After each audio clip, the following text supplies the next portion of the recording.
Hey everybody, Black Ninja 797 here. Welcome back to another episode of Left 4 Dead 2 Myth Busting Mondays. In today's video for the final myth, we're going to be testing to see if whether or not that Nick is the smartest bot of all the Left 4 Dead 2 AI in the game. Will Nick's AI know how to prioritize certain teammates so that way they don't die or bleed out? Will he end up reacting well to special infected when they are presumed to be a threat? And overall, is he just smarter in the group in general? If you guys end up enjoying today's video, please drop a like and leave a comment down below if you have a myth of your very own that you would like to have us test next week. Just as a heads up, by the way, I am not necessarily feeling the best as of right now. I believe I'm either sick or my allergies are just screwing with me, so if I do sound nasally within this video, I do genuinely apologize. Normally in these given instances, I would enlist the help of one of the other Mythbusters to record the video for me, but this is very last minute, so I'm going to be doing this myself, so I do apologize for any inconveniences. With all that being said though, I hope you end up enjoying this week's episode of Left 4 Dead 2 Myth Busting Mondays. Myth: if you submerge yourself underwater and start drowning while in black and white, can you heal yourself out of black and white without a medkit?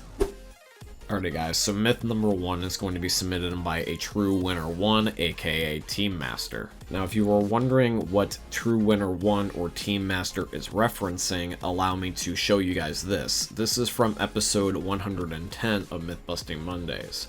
This was a separate myth that we had where we were trying to test of whether or not that if you are drowning underwater, will this allow you to be able to get your health back. So the myth that we are testing here today is referencing that one, and it's just slightly tweaked for today's episode. So what I'm intentionally doing is I'm putting myself at black and white, and then I'm going to try this trick where I'm going to go underwater and drown, and then I'm going to see if whether or not that this will get me out of black and white. I'm going to be honest, my expectations for this are quite low. I don't think this is going to work, but then again though, the literal myth I was just referencing just a second ago, that also surprised me back then. So you never know with the series, sometimes a myth just might surprise you. So any moment now, Zoe should start drowning here, and then I'm going to stand back up, and let's see what happens.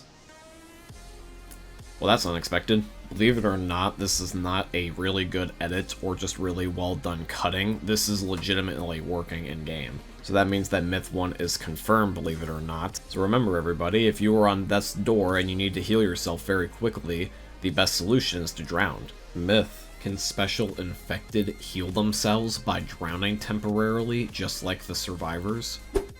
So myth number 2 is submitted in by Mada. Mada's myth here is referencing the literal last 2 myths we just talked about, so it's going to be the same rules and the same logic being applied to it. So I, as a charger, am going to be drowning in the area of the death toll finale, and once I start losing health, I'm just going to stand back up and see if I not only get back my prior HP, but if I can also get maybe even a little bit of extra HP. So right now I'm at 560-ish slash 550-ish, and I'm going to stand up.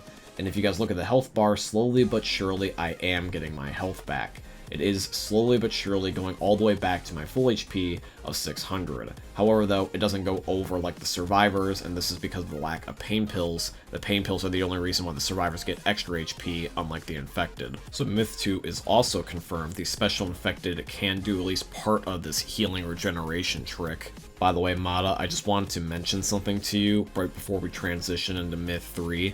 If you don't necessarily want to watch all the prior episodes to see if a myth has been tested before, in the Mythbusting Mondays video descriptions, there's always going to be a Google spreadsheet in there that if you were to click and look at it, it will allow you to be able to see every single myth we have tested within the series, and that way you don't have to watch every video, you can just keyword search, so that way you can see if a myth has been tested before. I hope that helps. Myth: can a smoker's tongue no-clip through walls?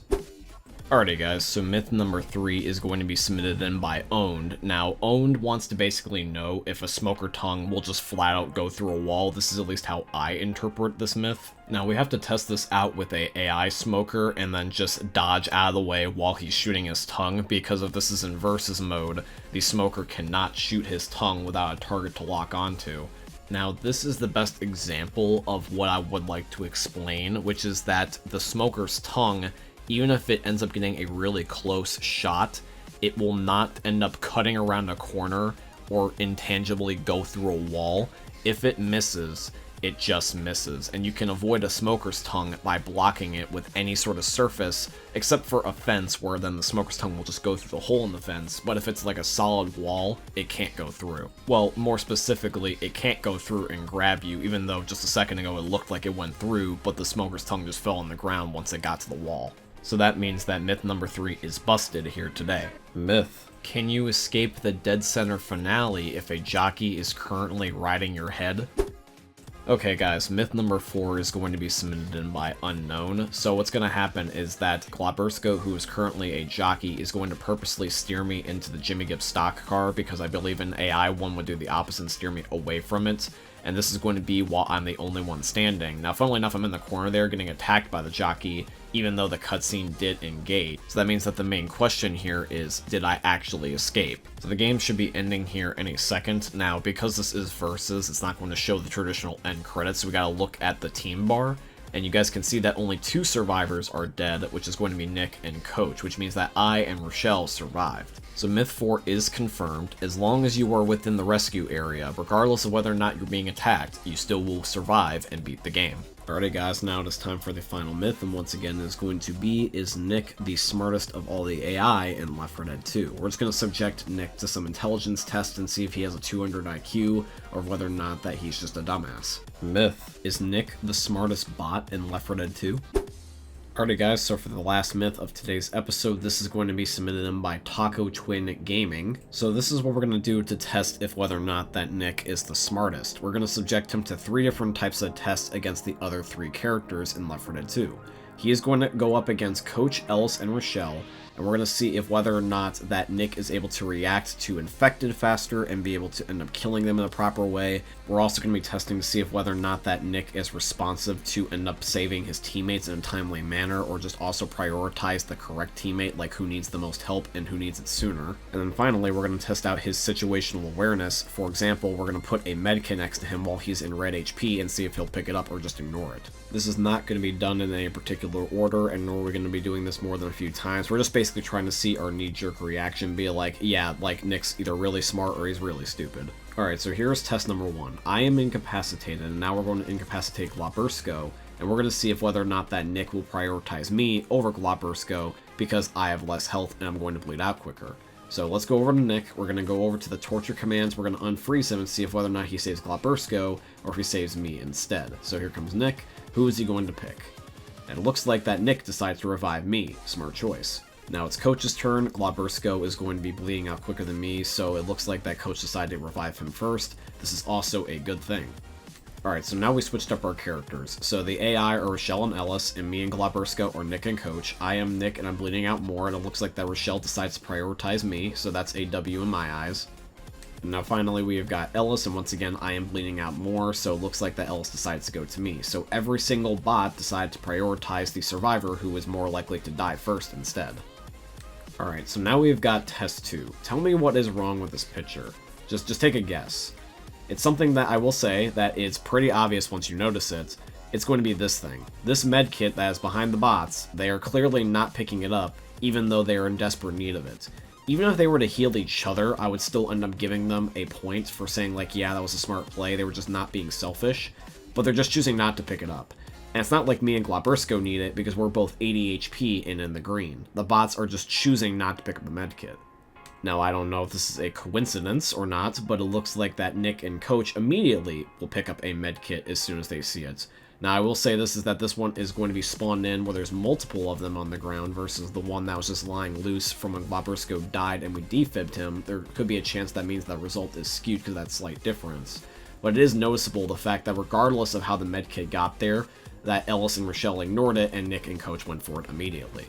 And now finally, here is the last test, which is about reacting to Special Infected.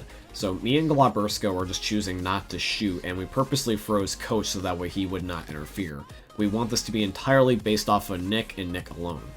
Now I will say this, is that this one is just going to be more rather about like timing, because the Special Infected could be too close to Nick for him to react in time. The Special Infected could be choosing to go after a particular survivor, and mean that Nick doesn't necessarily care, or rather he expects somebody else to shoot versus just him entirely carrying the team on his back. Next for this is going to be Coach. Now, I don't know about you, but from watching this footage, Coach just looks like a total dumbass because he takes forever to kill Special Infected, and he's letting us get damage for a decent amount of time before he even makes a successful save. Without a doubt, this was probably my favorite part of the video, when Glaberska was getting attacked by a jockey and Coach was fucking shooting the concrete next to him and missing. He's shooting fucking backwards. Next is going to be Rochelle. Now, I will say this, is that she wasn't as successful as Nick, but goddamn was she a lot smarter than Coach, I'll tell you that much. There was occasionally some times where Rochelle would just do something stupid like stand still and let a Special Infected get close to them, but for the most part, Rochelle was pretty decent at killing Special Infected in a timely manner.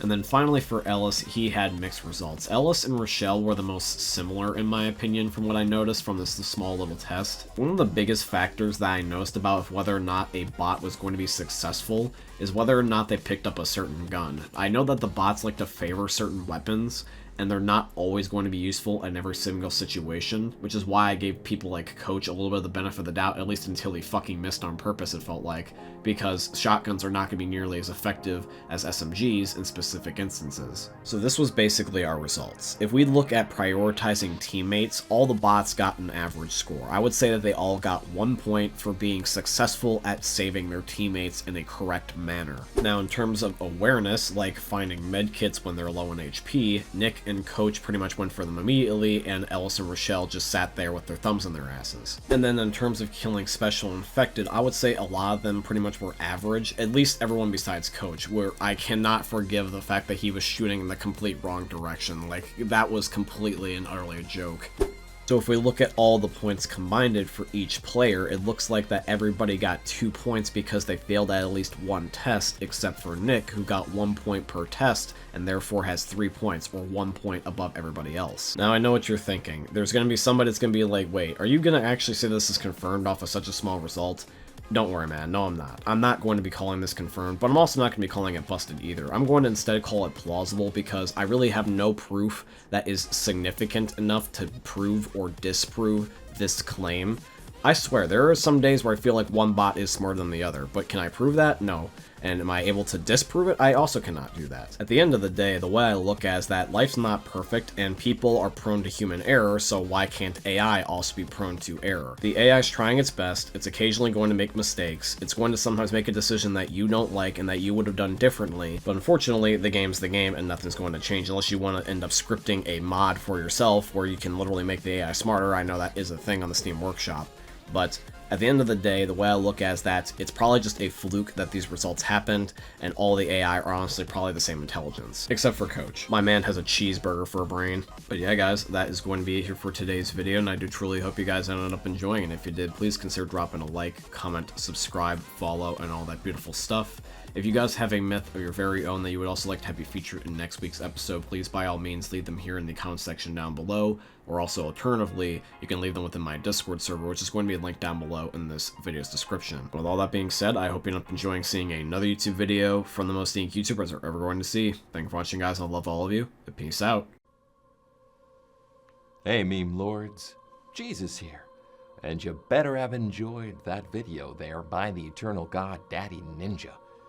You should probably subscribe too, or the mighty Moab will come for your balls. If you enjoyed the video, you might like it too. And give me the memes. Flash, bang, boom!